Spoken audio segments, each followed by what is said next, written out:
morning, almost right on word with the things that Ush was saying and James was saying, I got asked to speak on Psalm 23 a few weeks back, and there's going to be a lot of crossovers into what's already been said this morning, which is why I honestly believe that this will be for some people in this room, and God's about to do some business with you today, and you're about to do business with God today. So if I could pray first, that'd be great. Father, I thank you for every single person in the room. God, I pray this morning that the words that I speak won't be my words. There'll be words from you, God. I pray that you would give people ears to hear and hearts to receive, Father. And I just pray your spirit be upon us this morning in your mighty name. Amen. Amen. So Psalm 23, as I said, there are a lot of, in terms of the psalm itself, for a lot of you in the room, you will be able to link that psalm to possibly a particular time. It's common at a lot of funerals. It's common to, maybe text someone with that psalm when they're going through a hard time. And encouraging people to keep their eyes fixed on God, or even in Gangster's Paradise, it's mentioned, if you know, I won't go any further.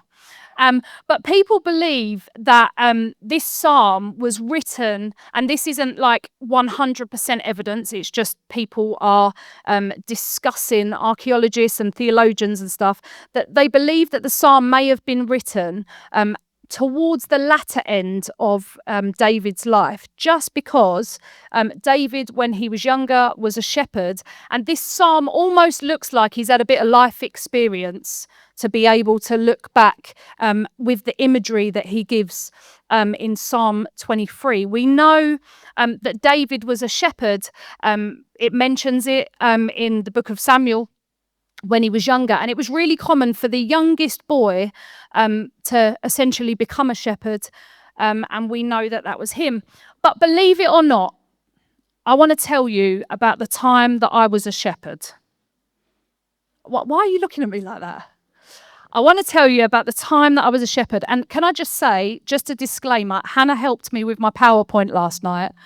And you'll see images like that all the way through. And she was having far too much fun. She just kept laughing. And I was like, what? So I don't know what's going to come up behind me, but just bear with me. So the time that I was a shepherd, we, of course, are going to go to Towels with Ali on the ambulances. It wouldn't be right if I wasn't speaking to use those illustrations. I've got illustrations for days. But basically, I had to take a patient home. There was lots of complex medical needs, so they were being taken home by ambulance. And it was like this big estate kind of farm.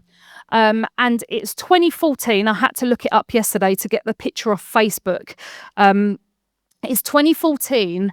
And basically, we pull up in the ambulance, the patient's sitting in the back with me. And he says, don't worry, when you get there, we've got like some animals that guard the property. So I was like, right, okay. And we open the ambulance and then get him out. And this goat is bleating. Like when I say bleating, I don't even want to do the impression, but it's like constantly. And the guy's like, don't worry, that's Bo. And like stroking this goat that's got a pink collar on, like it's a dog, stroking this goat. And then he goes inside, we take him inside. But the problem is, we took him inside, got him comfortable, shut the door. And the goat obviously saw me and my crewmate as a threat. And we're wearing green, so we probably look like moving grass as well. So this goat came legging it after us, bleating and doing all sorts. We were trying to lock ourselves in the ambulance. And this is Bo, the goat. Not a very good picture, but you can see it's pretty scary. It's nighttime, the eyes are like that. But that is the time that I became a shepherd. You see, the image of shepherdry, I wasn't really a shepherd, don't worry, it's only a joke. The image of shepherdry in the Bible was constant, and people would have been able to relate to the agriculture, the farming, because that was massive, it was huge. Whereas for us city people, to talk about a shepherd, I mean, it's quite a different concept, I guess. We can know the basic things about what a shepherd might do, but the ins and outs of a shepherd we're going to unlock this morning. So we're going to turn to Psalm 23 in the NIV. And I'd love it if we could read it together. I know we've already said some stuff together this morning, but there's something about declaring out loud the word of God or things of God that's really powerful. So I'd love it if we could read together Psalm 23. The Lord is my shepherd. I lack nothing. He makes me lie down in green pasture. He leads me beside quiet waters. He refreshes my soul. He guides me along the right paths for his name's sake. Even though I walk through the darkest valley, I will fear no evil, for you are with me. Your rod and your staff, they comfort me. You prepare a table before me in the presence of my enemies. You anoint my head with oil, my cup overflows. Surely your goodness and mercy, love, will follow me all the days of my life, and I will dwell in the house of the Lord forever. I absolutely love that psalm, and often will say it out loud. Just, when you're having a time where you can't take much in, but all you can do is speak the word of God. So I recite it all, although I got it wrong and you didn't. I recited Psalm 23 in my head. And when I'm going through a not so good time, I'll say, the Lord is my shepherd. I lack nothing. And I'll declare it with my mouth. We'll speak about the role of a shepherd, because we're speaking today about God being our shepherd. So the role of the shepherd, a shepherd was responsible for the welfare of all of the sheep in the flock. The shepherd was responsible for ensuring safety, ensuring the sheep have good shelter, ensuring they've got good food and water, helping fix ailments, helping protect them from the elements, the hot or the cold, ensuring sheep were sheared from the shearers. And in my head, I was like, this is a real side note, but I was like, did the shepherd do the shearing? Because in like today's world, you call a shearer in to shear sheep. I say like you should know, but you might not know. But I was like, did they? No. In that time, they had shearers that would come round, and shearers are referenced in the Bible in multiple other places. Fun fact. And they were responsible for ensuring the sheep's overall well-being. And it said that the shepherds had a number of pieces of equipment that they would take out with them. So the rod, which we've mentioned here, the rod was a sturdy stick with like a knob on the end of it, and sometimes the shepherds would put nails in it, and it was basically to warn off predators, or it was used to protect the sheep, to protect the cattle, and other threats. The shepherd also carried a long staff, and that could have been used as a bit of a walking stick. It had a bit of a crook on it, but it was also used to maneuver the sheep. So I'm sure they're not going to be using the rod to maneuver the sheep because it would hurt them. But the staff was used to maneuver the sheep when the sheep were going off in a different direction and straying. Then there was a scrip, which was a shepherd's bag. It was a small pouch made of leather or cloth, and it was used to carry the lunch of the shepherd, very important, food, tools, and different other necessities. But it allowed the shepherd to sustain themselves for long periods of time, because these guys are out all day and they're walking far distances, so they need to be able to take everything with them on their journey. Shepherds often carried a sling.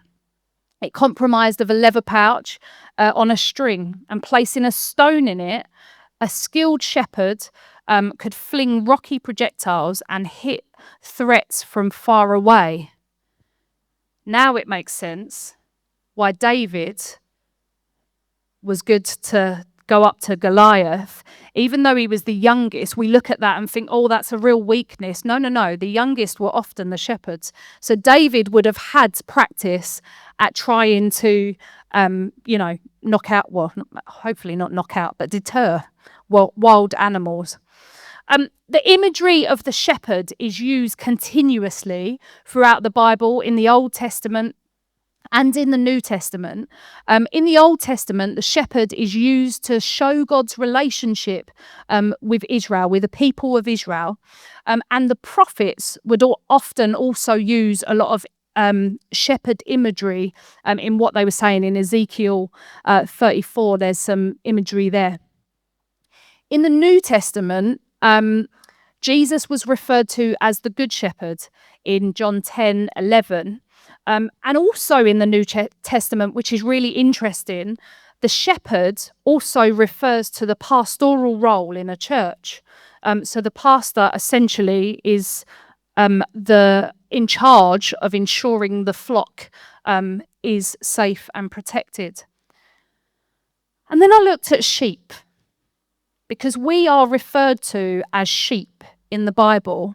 And I was really excited about this, if I'm honest. I got it from the RSPCA website. I am now very high clued up about sheep, might I add. So if you need to know any sheep information, I went down a bit of a rabbit hole for a few hours. But this is what it said, and I found it so interesting. So feeding. Sheep spend most of the day alternating between periods of grazing, eating grasses and low-cut vegetation, and resting or ruminating, which is chewing the cud. We may have heard that mentioned. I'll come back to that. And sheep only sleep for about 4 hours a day. I know, crazy. I don't know how we're referred to as sheep sleeping 4 hours a day. I mean, some people can do that. That is not my portion. Socially, sheep are highly social animals. They like to be around other sheep that they're familiar with and find it stressful being isolated from the flock. They form strong hierarchies, social hierarchies, the pecking orders, if you like, within their flock, and sometimes show aggression by headbutting to maintain their status. Avoiding predators. Sheep flock closely together whenever they feel threatened to maintain a flight distance between themselves and a potential threat. They've got good eyesight with a wide field of vision and accurate hearing, which help them from possible threats. Because they're prey animals, sheep have evolved not to show easy, recognizable signs of suffering. This means most people don't even spot the subtle changes in behaviour that may indicate a sheep is in distress. Do we see any parallels there?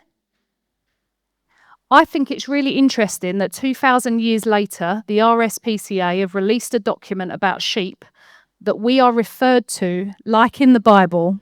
I'm not saying that we are exactly sheep, but the imagery there, the Bible tells us it's not good to be alone.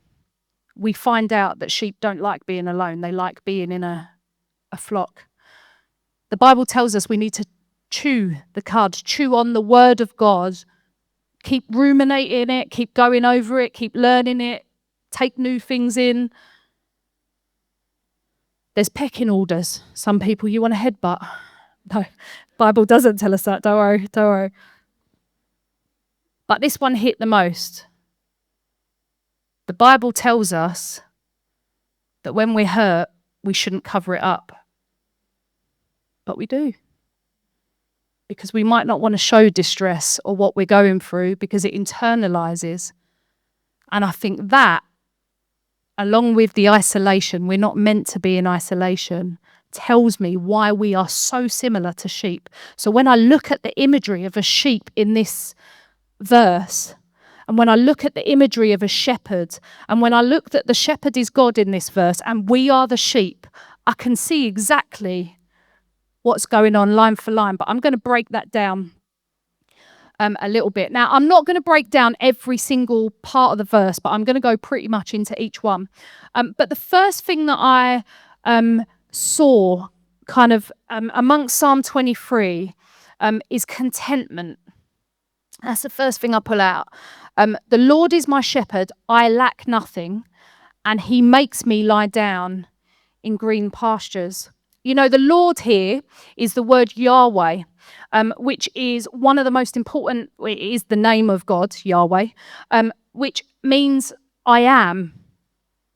David is saying, the Lord is my shepherd, and I bet God is there saying, yeah, I am.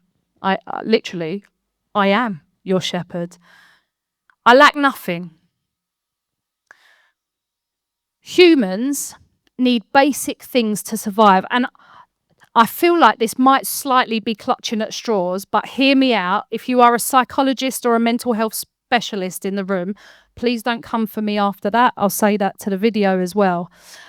But there was a famous psychologist called Abraham Maslow. Has anyone heard of Abraham Maslow? Most people in the room. All right, so if I get this wrong, I'm in trouble. Okay, so he used a triangle to describe the basic needs of human beings, which we've got there. So he basically said, in order for someone to be content or someone to feel that they are in a good place, they need to basically meet all of these needs. Now, I'm not a psychologist. I don't claim to be a psychologist. There are many criticisms about this triangle. Some people say that in certain cultures, some of these orders may come in a different order. So it's not a, whilst psychology does still use it today, it's not a hard fast, this is what we go by and this only.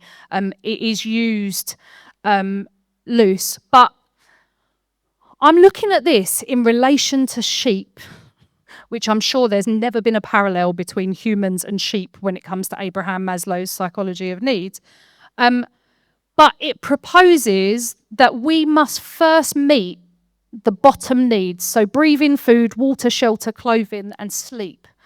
In order for us to focus on the next thing. And often this represents a human's behaviour. So often if you're without one of these things, you can see why then people might maybe become criminals, or if they're not getting these basic needs met, or some people will try and strive to get other needs met. But I think for me, the most important thing that I can see, the end goal is to become the absolute best version of yourself. But when I look at the shepherd, again, is very loose. The shepherd would meet the physiological needs of the sheep. The shepherd would ensure that the sheep have safety and security.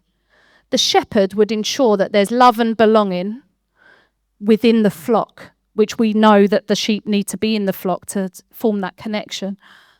The shepherd, I'm sure he wouldn't be talking to sheep about their self-esteem, but I'm sure there'd be a respect of others.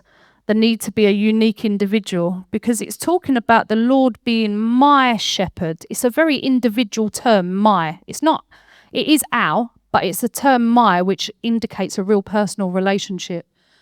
And then the self-actualization is just the highest point that you get to become the best version of self. I imagine that in order to meet all of those needs on a regular basis, for the shepherd and the sheep have to stay close. Because the minute you stray, or the minute things don't go well, or the minute that life happens, or the minute that you get stuck in grief, or the minute that you get stuck in a rut, you lose your connection, or you can lose your connection with a shepherd. But the important thing is to stay close, and all of those needs are always met.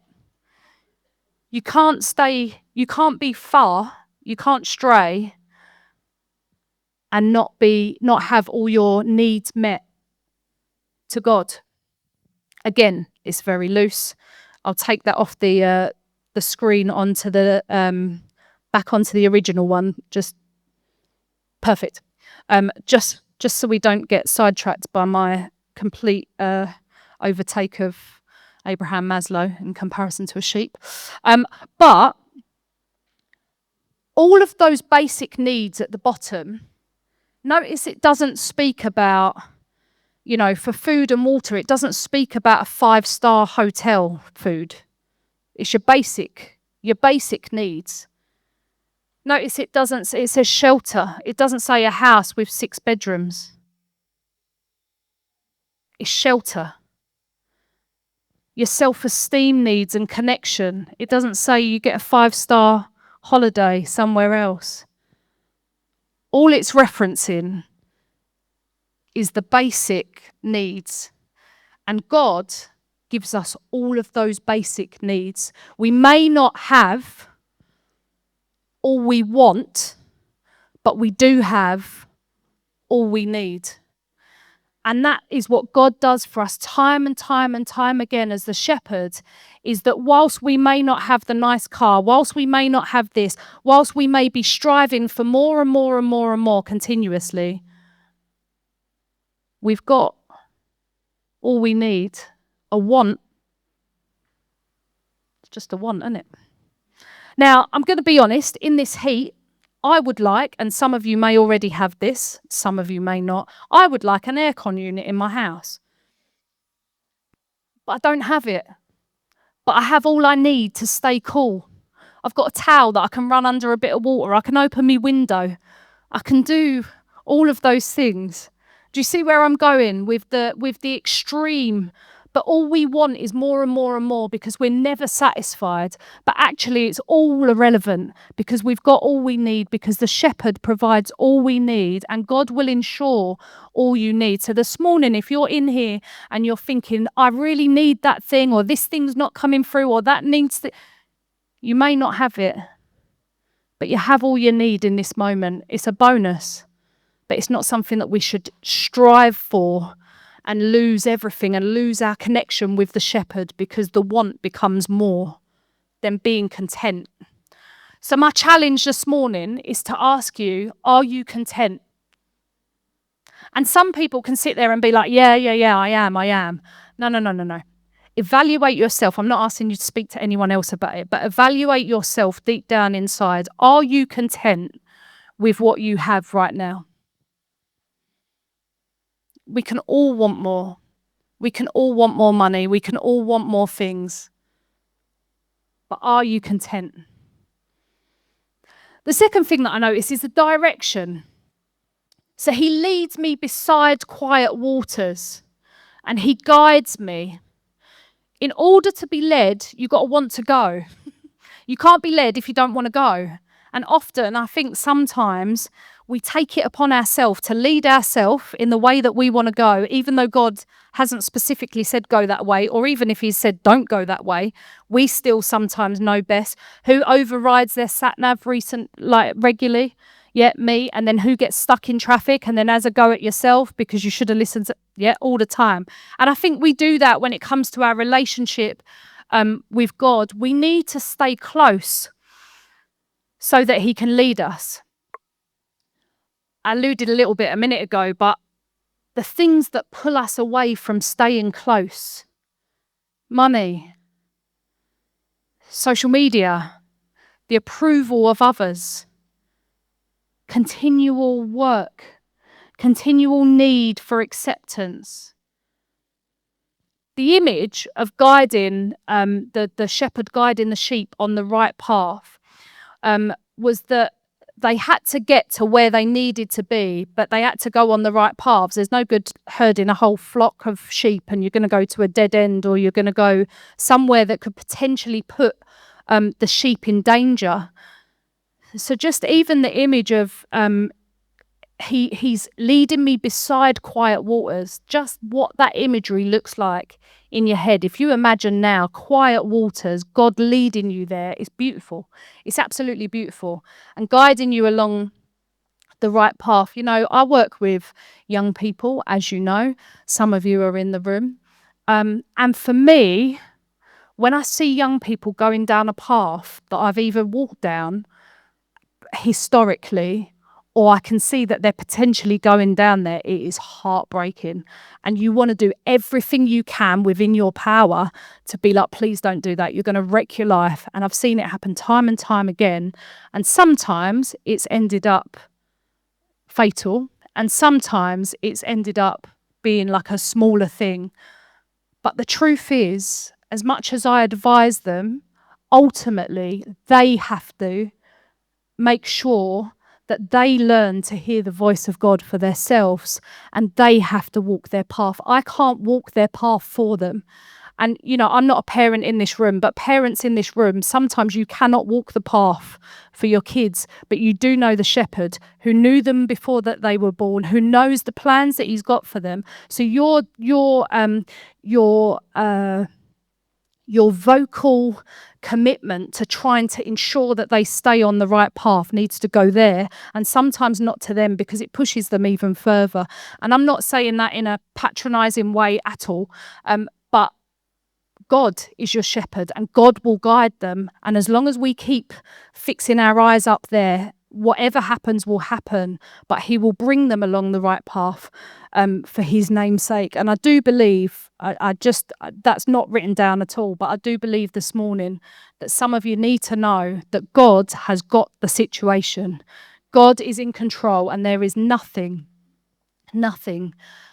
that you may be able to do, but God knows exactly what's going to happen, when it's going to happen, how it's going to happen, and how they're going to come back to him. Side note. So my challenge there is, are we being led by God, or are we being led by other things? Are we being distracted by other things that's going on? The third thing I noticed was refreshment.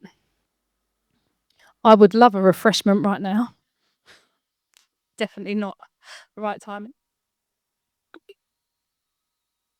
That's not part of it, don't worry.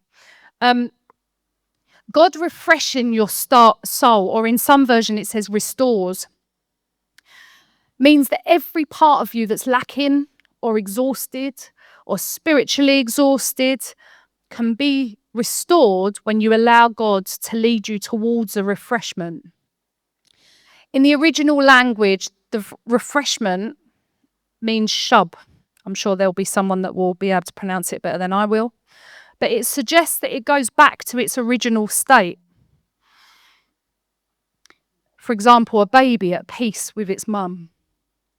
Or for example, the first time that we accept Jesus into our life, and we've got this whole thing that no one could ever describe what God's done for you. But sometimes the refreshment means we need to revisit that, and we need to go back to our first love, and we need to revisit the day that Jesus walked into our life and how we changed our life, not maybe 10, 15, 20, 30 years on where maybe things aren't going quite right, but we need to be refreshed to remember the difference and the grace and the love that God made. I have had times, like I'm sure we all do, where I've not felt that, maybe I'm a good Christian, or maybe I need to do this more. And there's things that I've discovered about myself where I've found that I've maybe been a bit spiritually dry. And sometimes it's been because all I've got within me is to say Psalm 23. Like I can't sit there and study, Leviticus, or actually, side note, I love Leviticus. I've been studying it recently. It's amazing.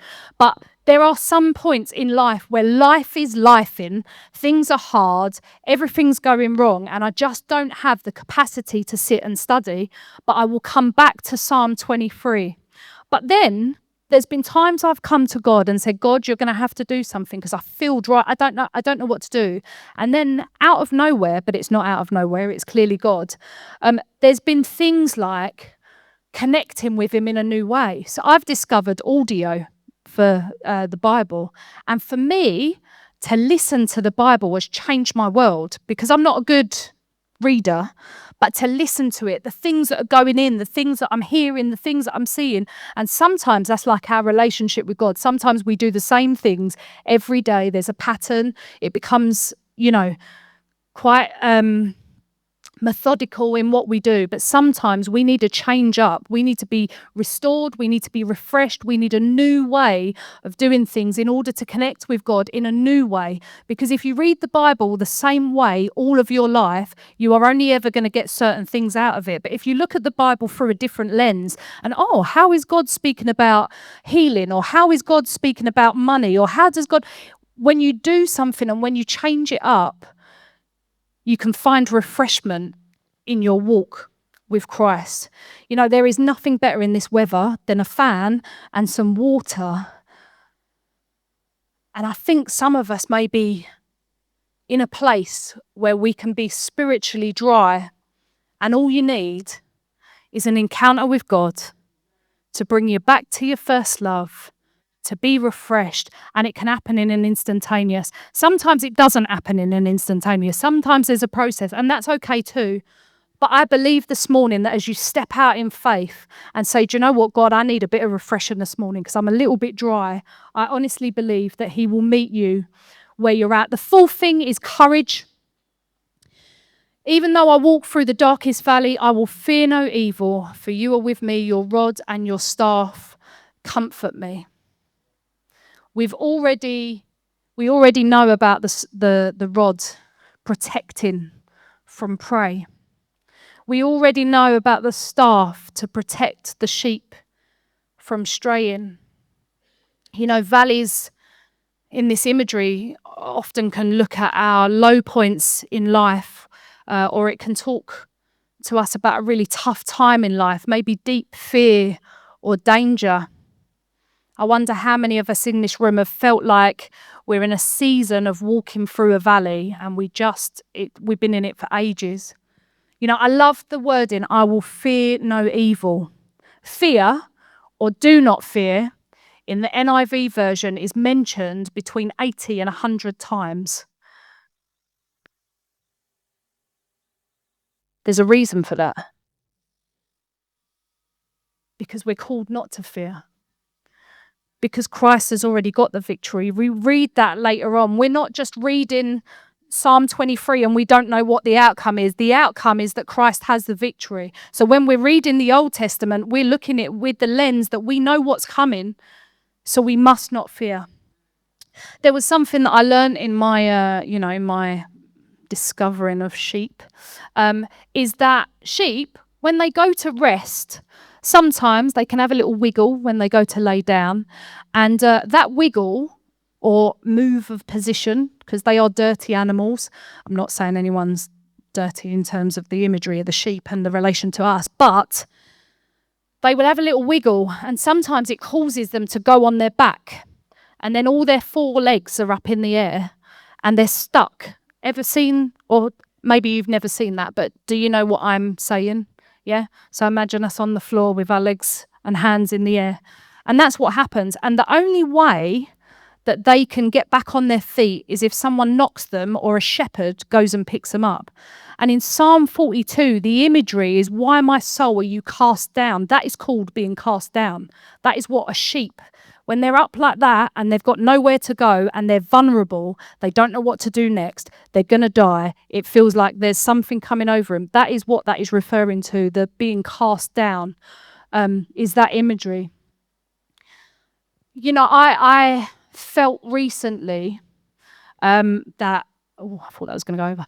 I felt recently God speak to me at a conference. It was quite a few months ago now. And it was about the season that I was going to go into. And I don't know if you've ever had God speak to you, but when you do, and it's like, this is going to happen, but don't worry. I was like, oh, great, here we go. What else can happen? But there was a peace that came with it that I can't explain. And the next few weeks brought a number of different things. My mum being poorly, my dad being poorly. Does it mean when I look at the situations that I've got a moment where stuff's happening and I'm like, it's fine. I'm absolutely fine. We're not going to worry. We've got everything under control. No, it doesn't. But does it mean that when these emotions and feelings rise up in me that I know where I have to take it in order to go to my shepherd, to be able to put me back on the path, to be able to roll me over and say, come on, get up, or to be able to get the staff and maneuver me in a different way. Does it mean that I need to do that? Yeah, absolutely. So my question to you this morning and my challenge to you this morning, is there anyone in here that is struggling in the area of fear? And then the fifth thing and the final thing that I saw was connection. Surely your goodness and your love will follow me all of the days of my life, and I will dwell in the house of the Lord forever. The word surely means that I can be absolutely certain that when I'm in close connection with the Father, his goodness and his love will follow me in everything I do. What a promise.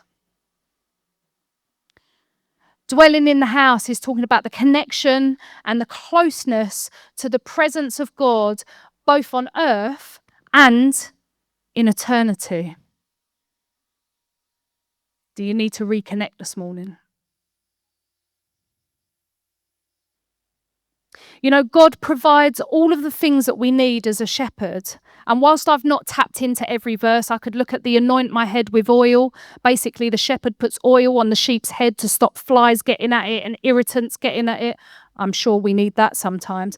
There's my cup overflows. There's lots of things that maybe I've not touched on, but I want to ask ourselves a few questions. And what I'm going to do is I've got them all on screen. The questions that I've asked, ignore the sheep pictures. But I just want to take a moment for us to look at those phrases, evaluate it in our lives, and then we're going to have an opportunity to respond. Band, if you could come up, that would be amazing.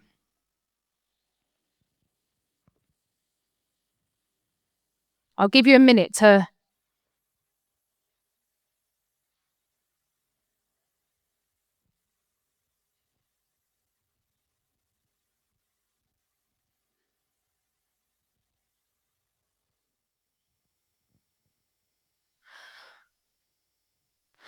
And when you look at them questions, can I ask you, I had to write this, and I'm going to be honest, there was areas that I looked at that I was like, whoa, I need to sort that out.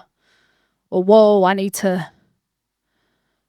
But I'm going to ask you, can you read it and honestly, not even just be really honest with yourself in those areas. And I'm not going to ask anyone to, speak to anyone unless they want to, but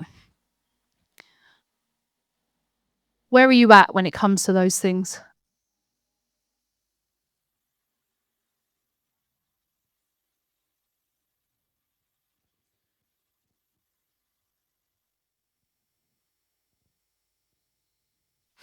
When James spoke earlier, he spoke about